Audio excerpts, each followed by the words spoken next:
Ricochet and Chris Jericho slash Jericho next up. So of the three appearances, this was definitely the loudest for Jericho. This crowd went nuts for this guy. As soon as Judas plays, huge reaction. This was the reaction I think he wanted in Winnipeg a week and a half ago. So they're just continuing to sing, and Jericho's playing it all up.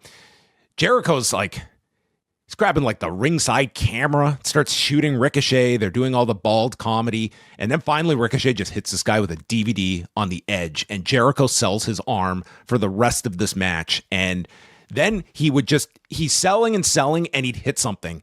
And in this case, hits a lion salt. And this place, you would have thought this guy just did a 630. That's how they reacted to this lion salt. He's constantly going for the walls. Toa and Khan would get involved, breaking stuff up. And we see a Frankensteiner off the top buckle by Jericho. Then Ricochet comes back with a Benadryller and a Vertigo. Jericho kicks out. So Ricochet goes for a shooting star press, and it lands in a code breaker with Jericho only getting the 2 count. Great spot there. We have another walls with, again, Khan distracting so Toa can pull Ricochet to the rope, and Jericho goes after them, hits a high cross to all three, Judas effect to Khan, and then Toa runs over Jericho, and Ricochet hits another shooting star press for a 2 count. The crowd is chanting Y2J, and he hits the spirit gun, but Toa calls for more. And so Ricochet hits a lion salt, pinning Chris Jericho in 14 minutes and 10 seconds. I thought this was great. I thought this was like a really great performance from both of these guys. Just given the match that they had laid out, you could see why Jericho wanted Ricochet here to, like, that shooting star into the code breaker. Like, they hit that great. Like, this was like, I know Jericho is a very polarizing figure to some on screen, but this dude at 55, to do a pay-per-view match on an AEW show in 2026, that's a really high bar. And I thought they reached it here. And going back to our preview, I did see like the psychology here of like Jericho losing and it making sense. And I really like the added touch of the lion salt here with Ricochet winning. So what is the psychology to you? I think it's double. Like, to your point of this ultimately being like a Jericho turn, I think none of this is all that consequential, like him losing right when he comes back. But I think losing here, I think it does kind of like if Jericho had won, I think people's reaction to this would have been a lot more negative than instead of just praising the match. And here's the guy, he lost to his own move. And I think it's all going to pay off for him with a turn down the road. And he's generally going to be bulletproof in this kind of role that he is in. We will see. Bulletproof might be too strong of a term, but I think actually coming back and losing, I think that's going to quell a lot of the anti-Jericho sentiment that might have been exacerbated if he had just beaten Ricochet on his first match back. So okay, in kayfabe, like, what is Chris Jericho thinking at this moment? Is he genuinely a babyface?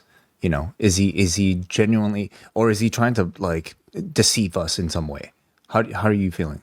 I think it's generally an insincere babyface, but so he failed in his mission though, didn't? And okay, let me just talk about like sort of what I find so fascinating about all this, because like everything leading up to the match, you know, reeks of Jericho certainly being insincere in the way that he's sort of milking the crowd for these reactions, bringing like sort of like old shtick back, like the list, even like taking the camera and shooting it at his opponent. To me, it all feels like he's almost like doing the exact thing he said he would never do in his career, which is like play the old hits, right? Be a nostalgia act. So I feel like part of the match, he's doing all of this in a way to get us to temporarily like him just so that he could turn on us later, right? Which I felt would unfold further in this match. Like, you know, he would anyway. But like this match just ended up being like an outstanding Chris Jericho babyface match with like no cheating whatsoever. He's fighting off a 3-on-1 advantage like the entire time. And on top of it all, he actually loses.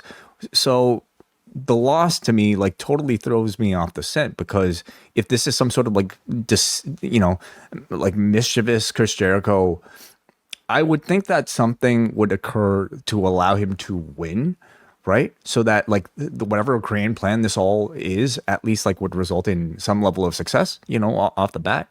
But he lost here. without any sort of cheating. So I am still like, I'm kind of perplexed about exactly what direction it's headed towards. Well, number one, it's Canada. This was going to be very tough crowds if you were going to go that way. Number two is that if this continues and the crowds continue to react like this beyond this Canadian run, then like you pivot, you Let's run just with keep him it. babyface. Yeah. Like there's no law that says just because, and we're just like spitballing this idea. Like if this works as a babyface character, great. It's like you go with what the audience directs you to, and maybe in Seattle this week, and you continue. Like maybe it's just going to be Jericho's been gone for a long time. The song is back, and that's a big part of the Jericho act. Certainly, you a can run with quality of match like this, I feel, will have turned a lot of people's opinions on Chris Jericho. Tonight, he got a Legends reaction, and the performance was one that made you genuinely, to me, feel like you appreciate him and for what he's still able to do at this high level so many years into his career. Again, like nothing about the match itself felt all that insincere to me, which is different from maybe like the everything he's doing before the actual action. So I feel like him having great matches might actually be enough for like, audiences to just love Chris Jericho again if he has quality of matches of like this. It is WrestleMania month at postwrestling.com. Wei Ting and John Pollock go live all WrestleMania week beginning Monday, April the 13th. Sign up for the Post Wrestling Cafe and you will get live shows all week long leading into our coverage that weekend of WrestleMania 42. This month, we're also bringing you reviews of Spring Break 2 from New Orleans in 2018 and a special Patrons Pick edition of Rewind Away. Sign up now at postwrestlingcafe.com, and this month, new subscribers get 50% off for the first month. Head on over to postwrestlingcafe.com.